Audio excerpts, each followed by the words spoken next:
కల్వకుంట్ల చంద్రశేఖరరావు గారిని ఫామ్ హౌస్లో వండుకున్నా ఇంకేడ వండుకున్నా రేవంత్ అన్నట గొర్ర గుంజుకొచ్చి జైలు వేస్తంట.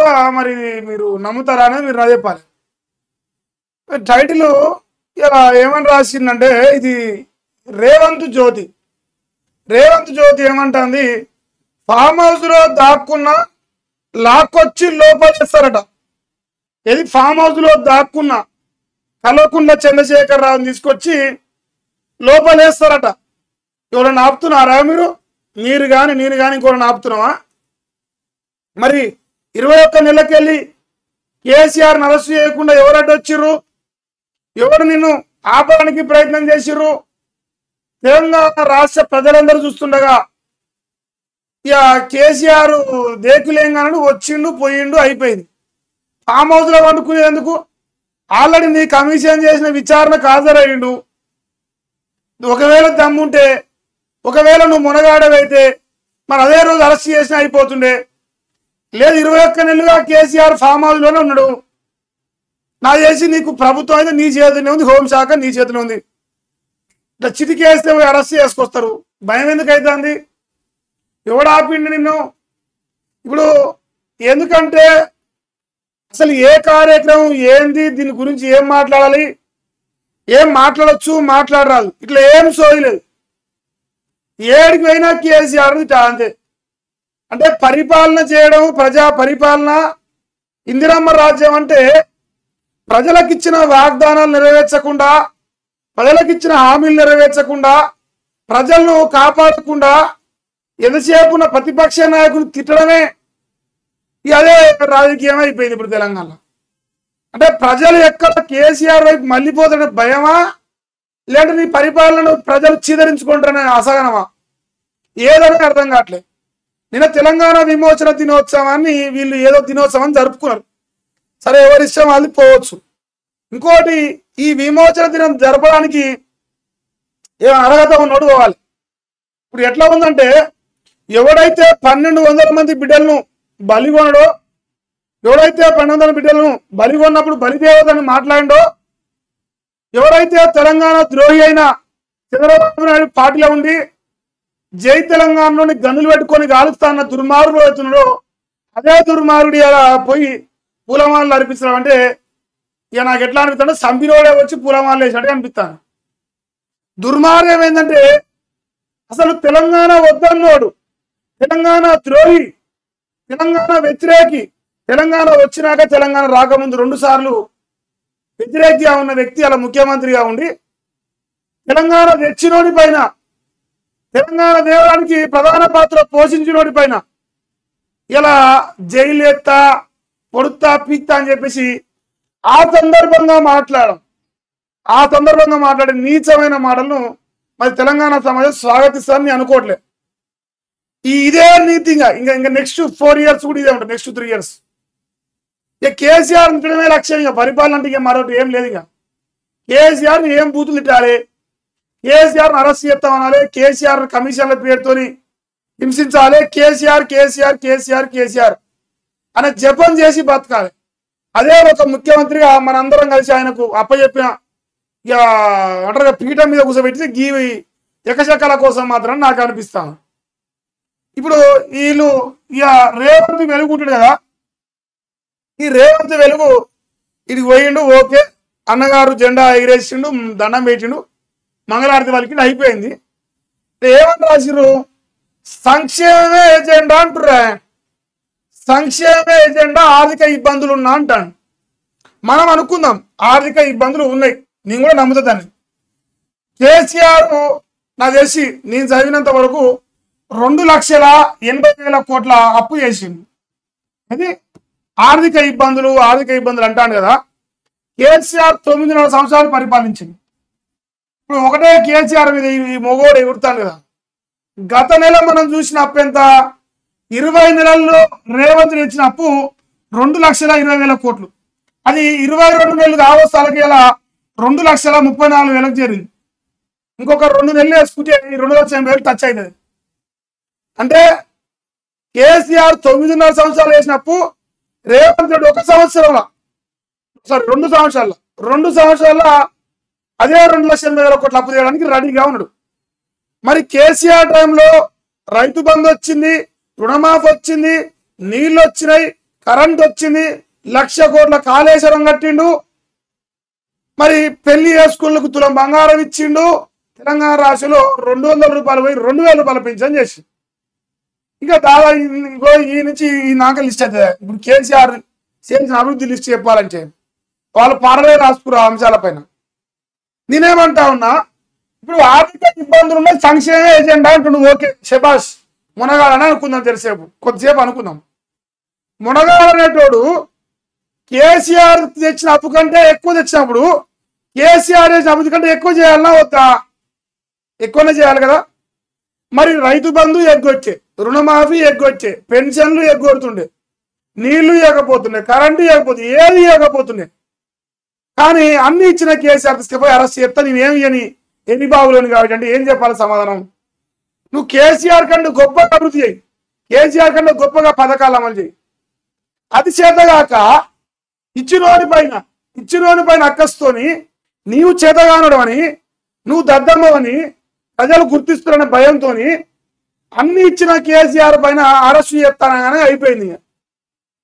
పెట్టిన మీటింగ్ ఏంది, మనం మాట్లాడే మాటలేంది, ఈ మాట్లాడొచ్చా మాట్లాడరాదా, ఈ సందర్భంలో కొంచెం సోయి ఉండాలి, సిగ్గుశారం అనిపించాలి ఏడ మాట్లాడుతున్నావు ఏందని. మరి చంద్రబాబు తీసుకొచ్చి ఆయన పెట్టాలదలుచుకున్నా, చంద్రబాబుకు పల్లకి వలుకు పల్లకి వేసి చంద్రబాబుని కొత్తపల్లి బిర్యానీ ఎత్తుకొచ్చి ఎత్తుకరా మరి అట్నన్నా, ఆంధ్ర నుంచి ఎత్తుకొచ్చి తెలంగాణలో టీడీపీ జెండాలు ఎగిరి నీ కడుపు నిండా నీ గుండె మొత్తం ఉండేది టీడీపీ కదా, పచ్చ జెండానే కదా, తెలంగాణ వ్యతిరేకం కాదు నువ్వు. మరి తెలంగాణ తెచ్చి తెలంగాణలో 9.5 సంవత్సరాలు పరిపాలించినోడు చేసిన అభివృద్ధి చేతగాక ఇక మరి చంద్రబాబు తీసుకొచ్చి ఇక్కడ వండబెట్టు, మరి మాకు ఇక్కడ వండబెట్టి ఆయన నువ్వు కలిసి చిగురు పెట్టి ఇక బంగారు తునుక చేయరు తెలంగాణ. ఇంకా చూడరా, ప్రపంచంతో పోటీ పడ్డ తెలంగాణ తీర్చిదిద్దులట. ఏ విషయంలో తీర్చిదిద్దిండు కదా 21 నెలలుగా అంటే అప్పులలో తీర్చిండు. అసలు అంతే ప్రపంచంలో ఏ రాష్ట్రం ఇంత తొందరగా ఇంత అప్పు తెచ్చిన రాష్ట్రం చూలే. కానీ మళ్ళీ అప్పు తెచ్చిన అభివృద్ధి మాత్రం కనిపించలేదు. అప్పు తెస్తున్నాం కానీ ఆ పైసలు ఎక్కడ పోతున్నా అర్థమవుతలేదు. నేను ఆర్థిక ఇబ్బందులు, నీ సంసారం, నేను సుఖమైన అంటున్నాను. కేసీఆర్ తెచ్చిన డబల్ తెస్తాడు, మళ్ళీ అప్పు తెచ్చుట్లో మళ్ళీ వెనకడికి ఎత్తలేడు. ఇంకో అహంకారం, బంధుప్రీతికి మా పాలనలో అంటే తావులేట. బంధుప్రీతి అంటాడు తిరుపతి రెడ్డి. ఎవడు ఏ రకంగా ఆయనకు ప్రోటోకాల్ ఉంటుంది? ఆ బంధుప్రీతి అంటాడు కదా, నాకు సిగ్గా అనిపిస్తాను. కేటీఆర్ బాజాత ఎమ్మెల్యే గెలిచిండు, అదే రకంగా హరీష్ రావు ఎమ్మెల్యే గెలిచిండు, కవితక్క ఎమ్మెల్సీ ఇచ్చిర్రు. వాళ్ళకు రాజ్యాంగబద్ధమైన ఒక పదవి వచ్చింది. నీ అన్నకి ఏం వచ్చింది? బొచ్చు వచ్చిందా? నీ అన్నట ప్రోటోకాల్ తీసుకున్నాడు, నీ తమ్ముడట ప్రోటోకాల్ తీసుకుడు, నీ అన్నింటి ముందు ఎందుకు దాని మీద ఉండాలి? చెప్పవా దాని సమాధానం? బంధుప్రీతి లేని పద్ధతి మాటలు చెప్పొద్దు. అసలు నన్ను అడిగితే దొడ్డిదారులు చూపుతుంటారు నీ అన్నదమ్ములు, దొడ్డిదారుల బాజా మొగం లెక్క తినాల్సింది అట్నన్నా. ఓ ఎమ్మెల్యే ఎమ్మెల్సీ తీసుకున్నా దొంగ నా కొడుకు లెక్క ఇలా తెలంగాణ రాష్ట్రాన్ని దోపి తినుకుంటా మేము బంధుప్రీతి లేని ఎట్లా నమ్ముతారు ప్రజలు? కొడంగల్లో చూలే ఒక కలెక్టర్ వచ్చి మీ అన్నకు దండం పెట్టాలా? మీ అన్న ఎవడు? ఓ ఎంపీటీసా, ఓ సర్పంచా, ఓ జడ్పీ ఏం చేసింది? మన్ను కూడా వీకింది లేదు. బంధుప్రీతి లేని మళ్ళీ పద్ధతి డైలాగ్ చెప్తాడు. ఇంకా కృష్ణా జలాల కోసం న్యాయ పోరాటం సన్నబియ్యం ఇస్తున్న ఏకైక రాష్ట్రం మనదే. అలా 40 రూపాయలు నరేంద్ర మోడీ. నేను చెప్పలే, మలిగా చెప్పింది. కృష్ణా జలాలు న్యాయ పోరాటం అంటే ఆడంగా చంద్రబాబు నాయుడు మంగళవారతి వరకు నీళ్ళు తీసుకపోయాడు. ఏది పోతిరెడ్డి పాడు పొక్కకు వచ్చి ఏమైనా వీకినావా? న్యాయ పోరాటం అని డైలాగ్ చెప్పాలని సరిపోదు.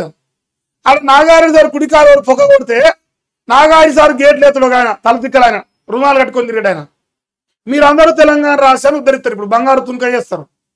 మీరు నవ్వాలే చూడాలి ఇంకంతే. ఇంకో త్వరలో మరిన్ని మహిళా మాటలట. 20 నెలల్లో 60,000 ఉద్యోగ. అశోక్ సార్ ఆరోగ్యం దెబ్బతిన్నది.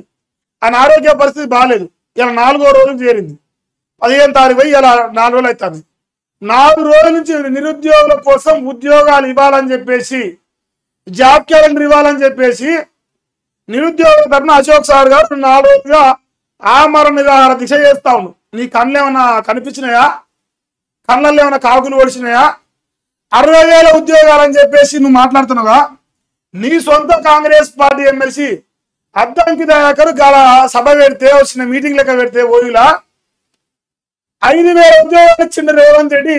55,000 ఉద్యోగాలు కేసీఆర్ నోటిఫికేషన్ ఇచ్చిపోయిండు. కేసీఆర్ ఎగ్జామ్లు పెట్టిండు. మంది గురించి పిల్లలు మన పిల్లలు చెప్పినట్టుగా కాగితాలు వంచి నేను ఇచ్చినని చెప్పుకుంటాని మీ కాంగ్రెస్ పార్టీ ఎమ్మెల్సీ ముందలే చెప్పారు, నిరుద్యోగులే చెప్పారు.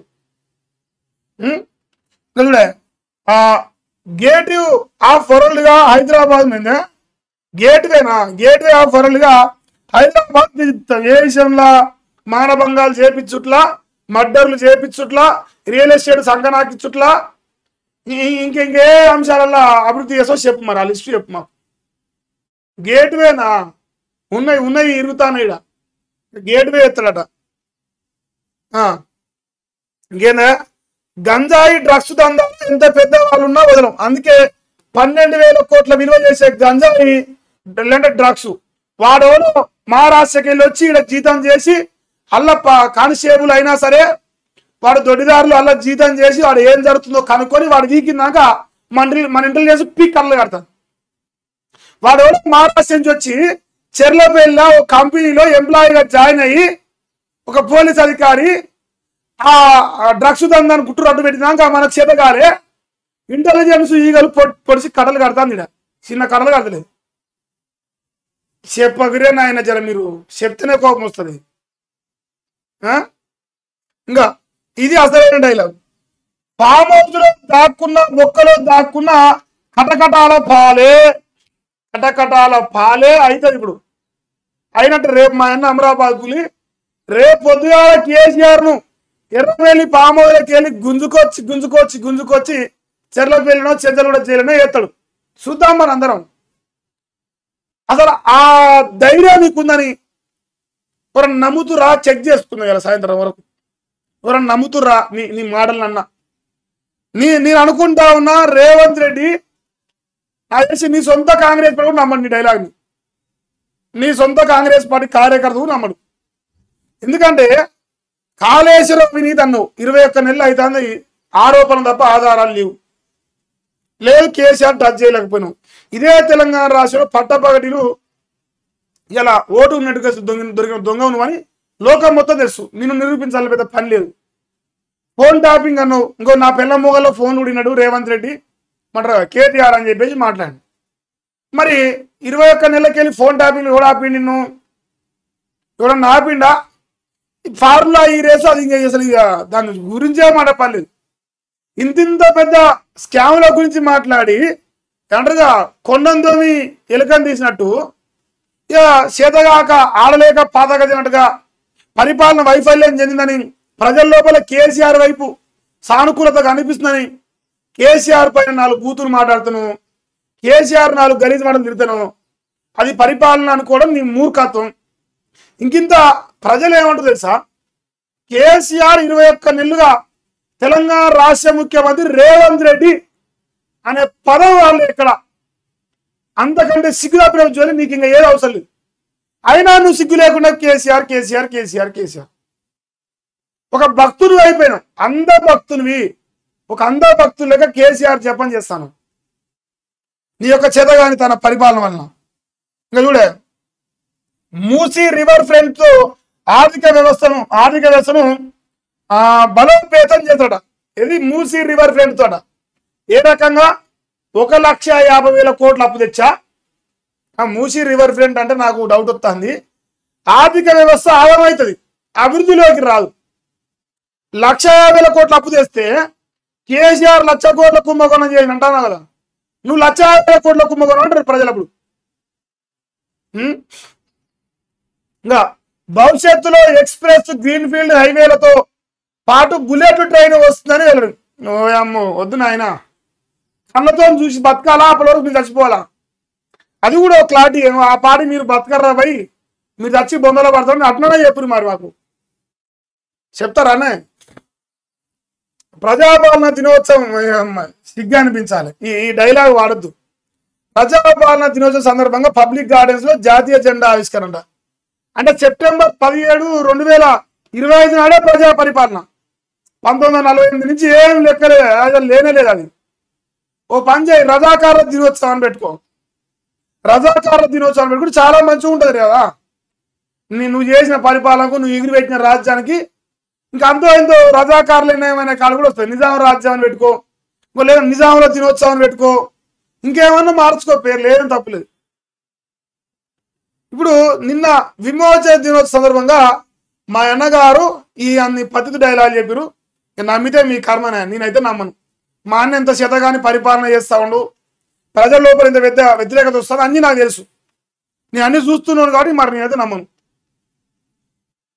ఇంతవరకు మన అన్నగారి ఇందిరామ్మ రాజ్యం ప్రజా పరిపాలన అంటే మరి అంత బ్రహ్మాండ ఎగిరి పెడుతుంటా. మరి ప్రజలుగా మీరు నమ్మితే మీరు నా చెప్పరు. కేసీఆర్ని అరెస్ట్ చేసే దమ్ము రేవంత్ రెడ్డికి ఉందని మీరు నమ్మితే నాకు కామెంట్ సెక్షన్లో ఎప్పుడే